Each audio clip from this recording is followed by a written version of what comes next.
Nul n'est censé ignorer la loi, c'est notre devise et c'est l'un des articles de la Constitution de la République démocratique du Congo. Partant de cet article, nous avons créé cette émission pour vous. L'émission s'appelle Que dit le droit? Nous vous enseignons, nous vous ouvrons l'esprit dans la matière des droits. Si vous avez également le temps de nous suivre, n'hésitez pas à le faire tous les samedis, et également une fois par semaine, juste pour parler de certaines thématiques et attrait au droit. C'est avec Joe Okapi que nous vous proposons cette émission. Pour aujourd'hui, nous allons parler des sanctions internationales. Que dit le droit sur les sanctions internationales? C'est notre thématique de cet avant-midi. Joe Okapi, bonjour et bonne arrivée. Bonjour Faustin, merci et bonjour à tous les téléspectateurs de Web Information Télévision. Aujourd'hui, vous êtes en gilet comme Abdoulaye Hero Diandombas. Bon, porter les gilets, c'est un style vestimentaire non approprié à Abdoulaye Hero Diandombas. Ça veut dire que avant lui, il y avait ceux-là qui en portaient, et après lui, nous portons toujours des gilets. Merci Joe Okapi. Dites-nous que dit le droit sur les sanctions internationales. Alors, merci Faustin, c'est une question d'actualité comme toujours dans cette émission. Alors, les sanctions.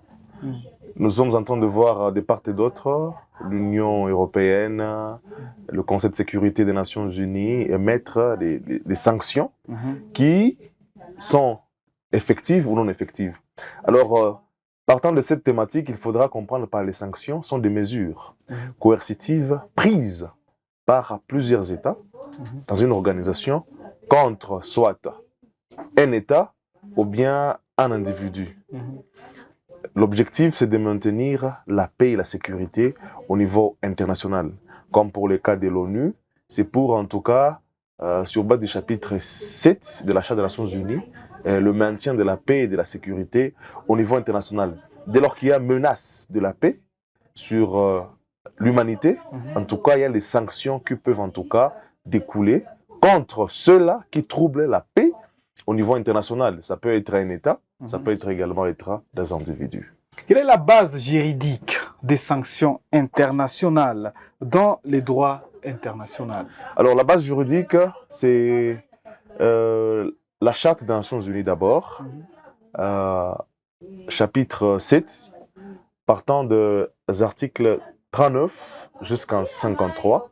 Là, on parle des sanctions contre tous ceux-là qui, en tout cas, sèment des troubles de paix au niveau international. Donc, c'est la base par excellence des sanctions en matière internationale, notamment avec le Conseil de sécurité qui est un organe des Nations Unies. Alors, y a-t-il un procès précis d'un acteur international qu'un acteur international peut suivre pour émettre les sanctions? Alors, Faustin, avant d'arriver aux sanctions, le droit international préconise d'abord les règlements pacifiques des différends. Dès lors que plusieurs États sont en conflit, l'article 33, ça veut dire le chapitre 6 de la Charte des Nations Unies, en tout cas, préconise d'abord les règlements pacifiques des différends. Ça veut dire le non-recours à la force. Ça veut dire que les États en conflit peuvent d'abord discuter autour d'une table pour essayer un peu de trouver la solution. Maintenant, si la solution n'est pas trouvée, c'est maintenant qu'on va passer à une autre dimension, ça veut dire la dimension des sanctions. Là, nous sommes maintenant au chapitre 7 de la Charte des Nations Unies. Ça veut dire le chapitre 6 vient avec les règlements pacifiques de différends.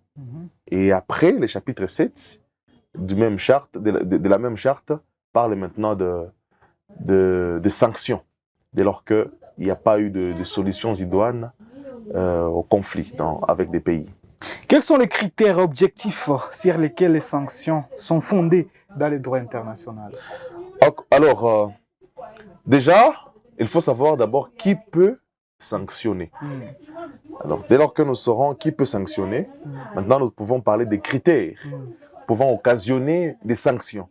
Comme je l'ai dit, le Conseil de sécurité étant un organe de coercition des Nations Unies, le Conseil de sécurité prend des résolutions.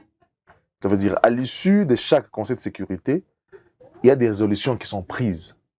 Et lesquelles résolutions peuvent être coercitives contre ceux-là qui troublent la paix au niveau international. Alors, le Conseil de sécurité, ça veut dire l'ONU, peut sanctionner au travers de son organe appelé Conseil de sécurité. L'Union européenne, comme c'est le cas actuellement, il peut également émettre des sanctions contre non seulement les membres de l'Union européenne, mais également contre le non-membre de l'Union européenne.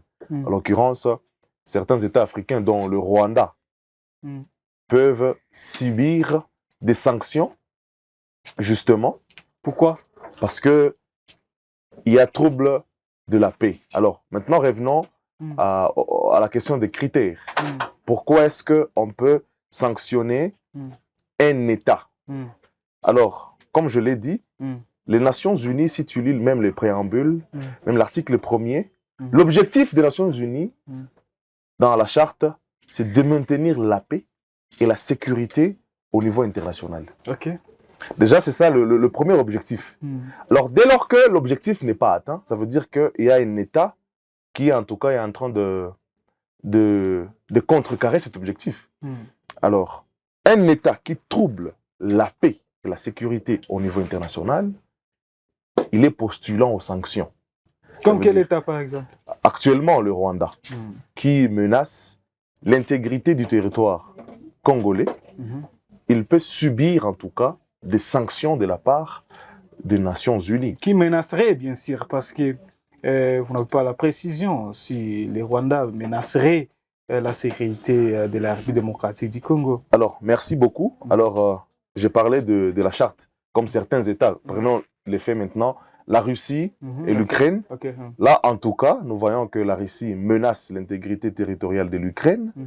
Et là, la charte des Nations Unies, surtout dans l'objectif, l'article 1er, c'est lui de maintenir la paix et la sécurité au niveau international, peut agir, soit sur base du chapitre 6, avec le règlement pacifique des conflits. Maintenant, s'il n'y a pas règlement pacifique des conflits, on peut maintenant passer à l'autre force supérieure, qui est les sanctions.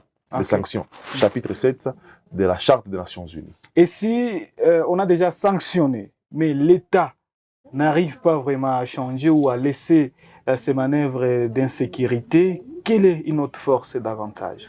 Alors, il y a ce que nous appelons une contre-mesure. En droit international, contre-mesure, c'est un fait internationalement illicite. C'est-à-dire? Qui vient pour sanctionner un autre fait internationalement illicite. Qu'est-ce que ça veut dire? Dès lors que un État subit une agression extérieure d'un autre État, il peut frapper cet autre État par plusieurs autres manières, soit en gelant leurs avoirs, soit en faisant également la guerre. Alors, le fait de geler les avoirs d'un autre État dans son État, normalement c'est illicite. Ce n'est pas légal. Mais en droit international, c'est un fait internationalement illicite pour frapper un autre fait internationalement illicite. Ça veut dire, dès lors qu'il y a des sanctions, mais que l'État ne parvient pas à laisser son agression, il s'en fout. Il s'en fout. Alors, l'État agressé peut passer à une autre force, ça veut dire frapper également d'une manière illicite, mais justifiée sur le plan du droit international, par la mesure qu'on appelle la contre-mesure. Et comme la France, ou bien l'OTAN, ce sont des grandes puissances, effectivement, ou bien l'Union européenne arriverait à sanctionner les Rwandais, comme vous venez de le dire, mais les Rwandais n'arrivent pas à laisser les hostilités dans l'est de la République démocratique du Congo. Est-ce que l'Union européenne peut venir en République démocratique du Congo pour se battre avec des troupes rwandaises directement? Contre les troupes rwandaises. Alors, remontons un peu les faits. Vous savez, le Parlement européen a presque voté à l'unanimité, qui est en tout cas certaines sanctions contre le Rwanda. Maintenant, l'Union européenne est un peu réticente quand ça concerne les sanctions contre le Rwanda. Alors, nous ne savons pas les causes, mais Faustin, avec l'analyse que nous pouvons émettre, c'est que la guerre, avant d'être militaire, elle est beaucoup plus économique. Alors, dès lors que le Rwanda a des accords avec l'Union européenne, vous le savez, des accords sur des minéraux, d'accords sur la défense, alors c'est beaucoup plus stratégique de couper déjà ces accords-là. Ça veut dire qu'il ne faut pas beaucoup plus aller à besogne. C'est ce que l'Union européenne est en train de faire. Il ne veut pas directement couper les accords parce que la RDC est en train d'être agressée. Ils sont en train de voir les tenants et les aboutissants.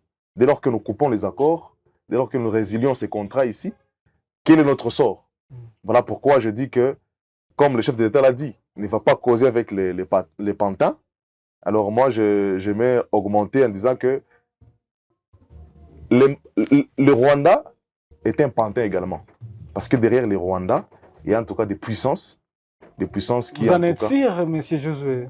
Effectivement. C'est déjà à la une.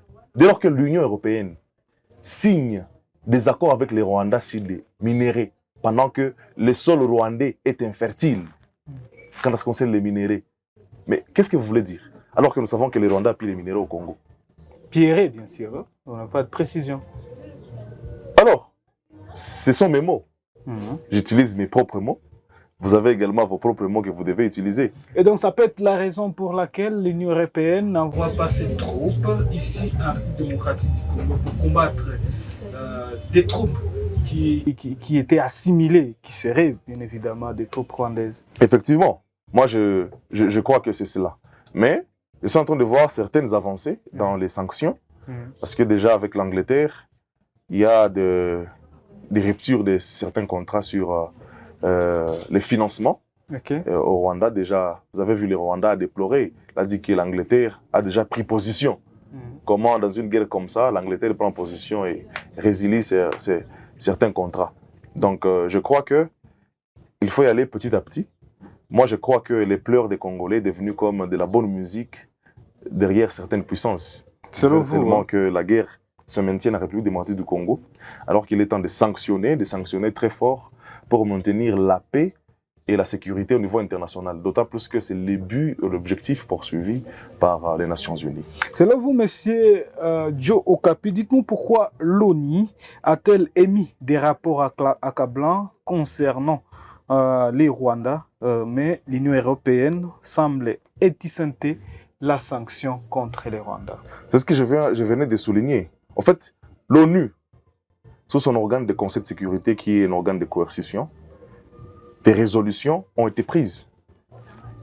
Il y a des rapports des Nations Unies qui montrent noir sur blanc qu'il y a eu des massacres en République démocratique du Congo.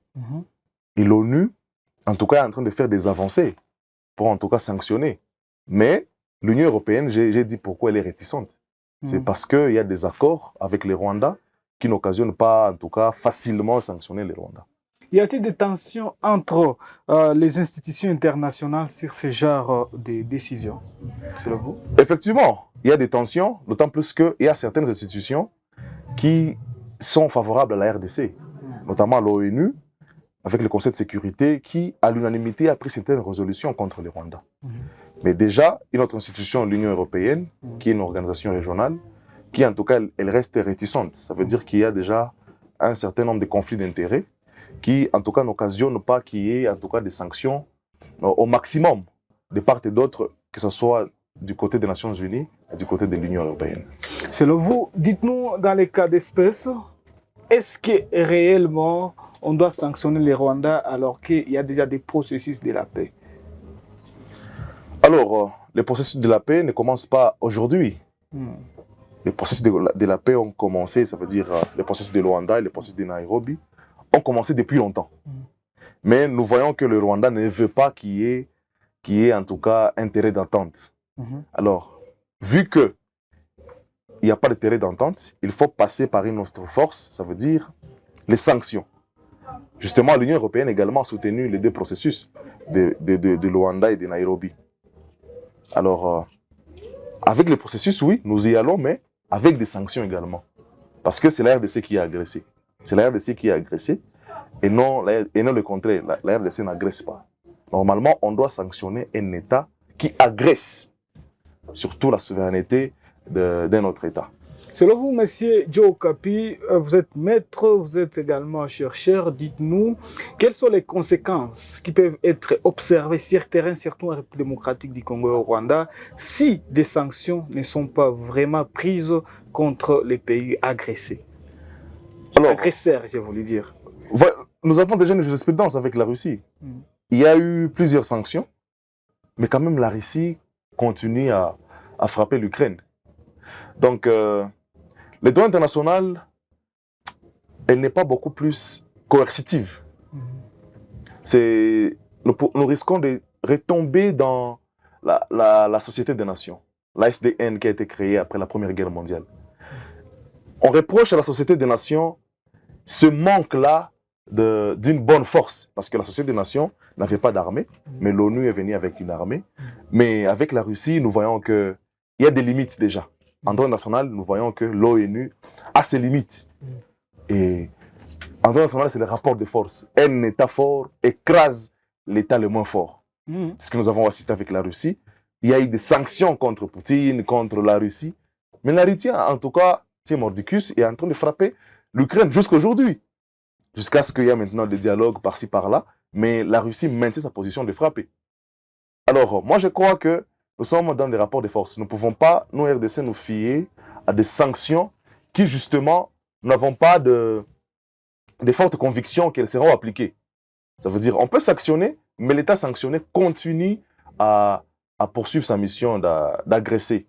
Donc, sur les deux plans, je pense que la RDC doit beaucoup plus jouer sur les deux côtés, le côté diplomatique et le côté de la guerre également. Selon vous, qu'est-ce qui prouve la force d'un État? La force d'un État, d'abord, c'est son économie et son influence sur le plan international. Parce qu'en droit national également, il y a des influences. Dès lors qu'un État ne présente pas les valeurs qui peuvent occasionner que d'autres pays puissent en tout cas vous accompagner, en tout cas, vous êtes en position de faiblesse. C'est ce que nous avons vécu longtemps avec la RDC. Nous avons été connus comme un État moins sérieux. Dans quel sens où personne ne pouvait investir au Congo. Vous voyez, les multinationales ne viennent pas investir au Congo. Pourquoi? C'est parce que, sur le plan international, nous sommes un peu moins sérieux. Alors, les voyages du chef de l'État étaient pour redorer les blasons qui, depuis longtemps, étaient ternis. Dès lors qu'il faisait des voyages, c'était pour, en tout cas, montrer la bonne image de la RDC. Est-ce que ça a payé? Bon, ça ne paye pas comme on le voulait.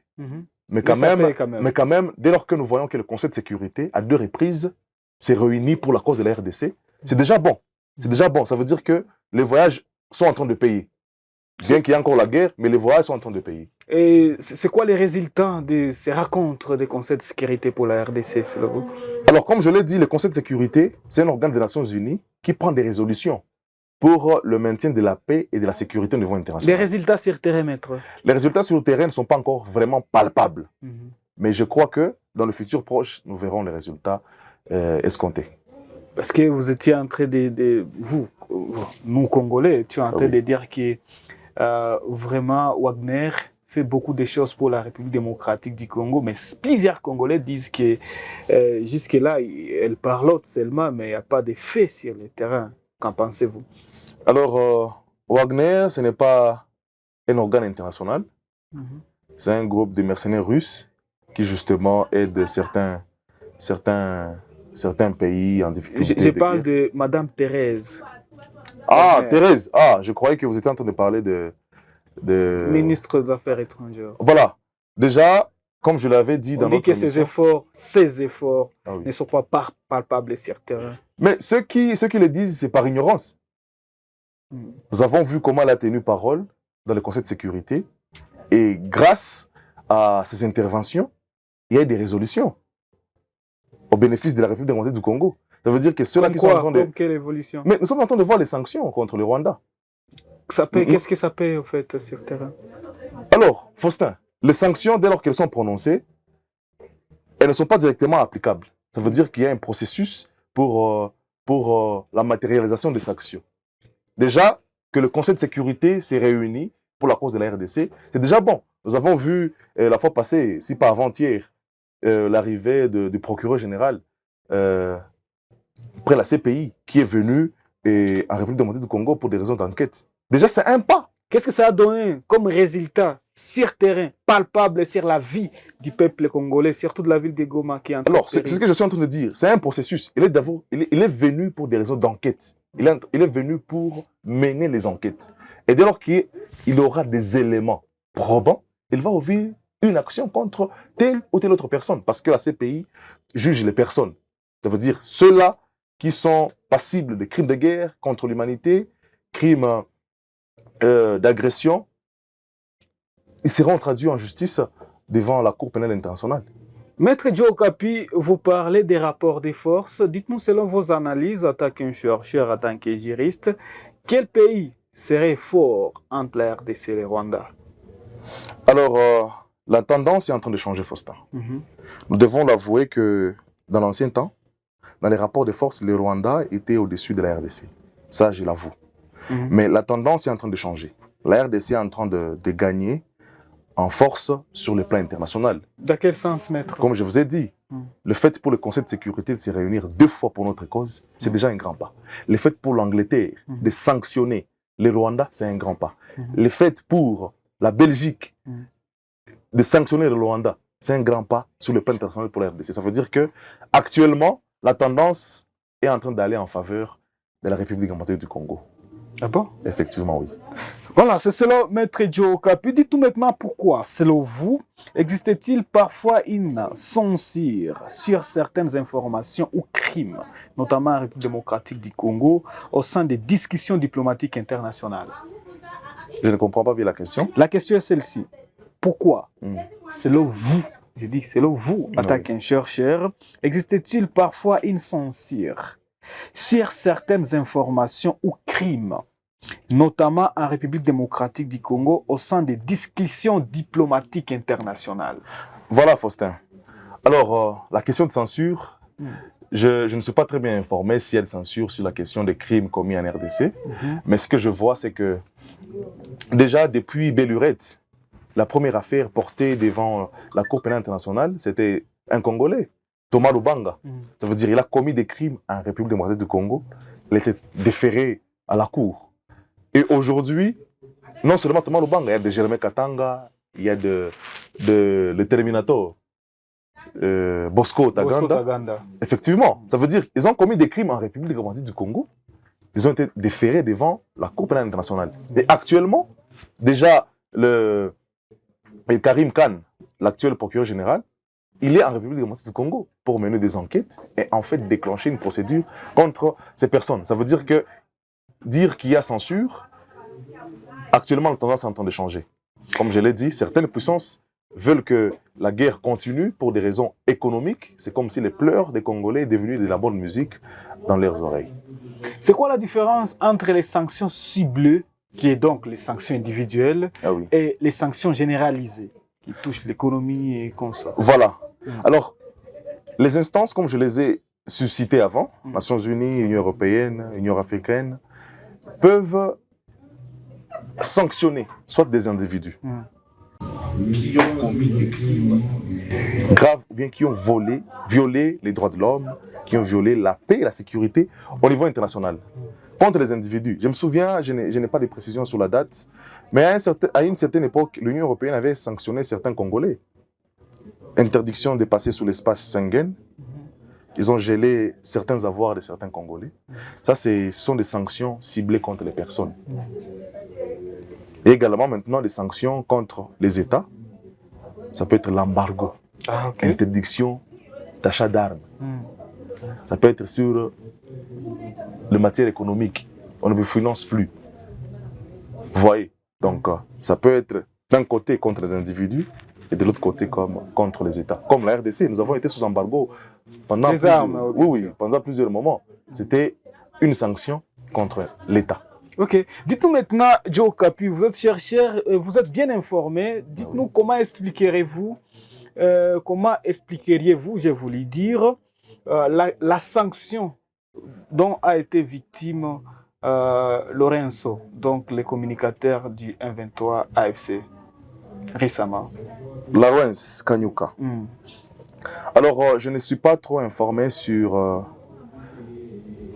le background de Lawrence Kanyuka.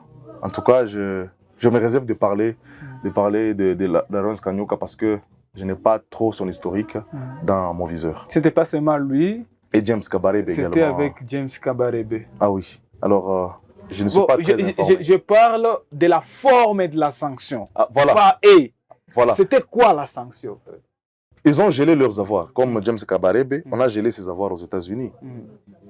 Interdiction de faire la diplomatie pour James Kabarebe parce que dans l'ancien temps, il fut ministre des Affaires étrangères. Il l'était au Rwanda. Alors, dès lors qu'on t'interdit de faire la diplomatie, dès lors qu'on gèle tes avoirs, c'est déjà une sanction contre cette personne-là. Quand est-ce qu'une personne peut être victime de cette sanction?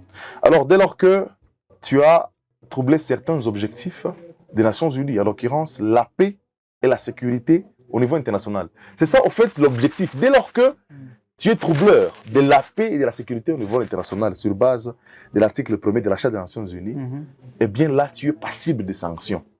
Et toutes ces personnes, en tout cas, qui sont en train de troubler la paix et la sécurité au niveau international, peuvent être sanctionnées. Y a-t-il vraiment des alternatives aux sanctions qui pourraient être plus efficaces pour encourager le respect des droits humains et la stabilité africaine? Voilà. Chapitre 7 de la Charte des Nations Unies, qui nous parle vraiment des sanctions, qui peuvent, en tout cas, contraindre un État agresseur à laisser l'agression. Articles 53, 51, 52 de la même charte explique en tout cas comment est-ce que les Nations Unies peuvent entrer en mouvement pour contrecarrer l'État agresseur. Parce que Faustin, l'article 53 de la Convention de Vienne sur les droits des traités de 1969 nous définit les jus cogens. C'est-à-dire? C'est une loi internationale impérative qui s'applique à tous les États. Jus cogens. Les jus cogens. C'est du latin? Oui, oui. Ça veut dire qu'on ne peut pas déroger à cette règle-là, internationalement reconnue. Mais avec certains États agresseurs. Parce que les jus cogens, je peux en donner l'exemple. L'interdiction du recours à la force dans les relations internationales. En fait, ça, c'est une interdiction. On ne peut pas recourir à la force dans les relations internationales.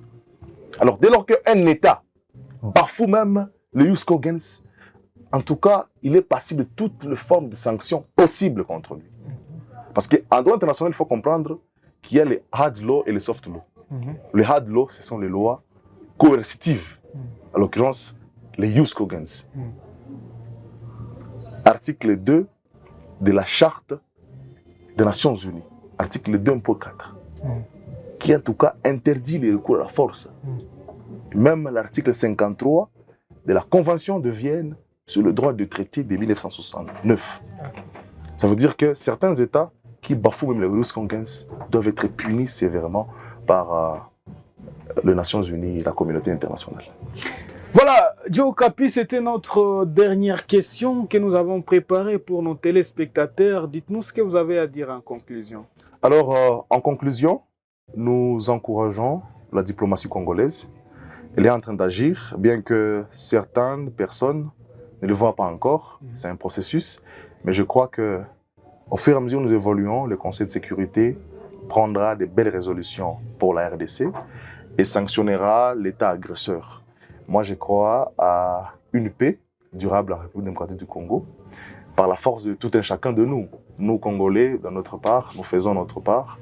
Que les autorités également fassent leur part. Moi, je crois que la paix reviendra et que nos autorités soient beaucoup plus sérieuses dans les relations diplomatiques pour qu'en fin de compte, nous puissions avoir cette paix tant recherchée.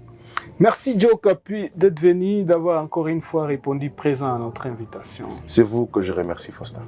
Madame, Messieurs, nous vous remercions également de nous avoir suivis du début à la fin de cette émission. L'émission, on s'appelle Qui dit le droit, une émission qui reçoit les juristes et professionnels du droit pour développer certaines thématiques d'actualité et attrait à cette matière. Madame, Messieurs, travaillons toujours au service de la nation parce que la vie s'envole comme un oiseau, mais nos œuvres durent pour toujours. À tous et à chacun, au revoir. Au revoir.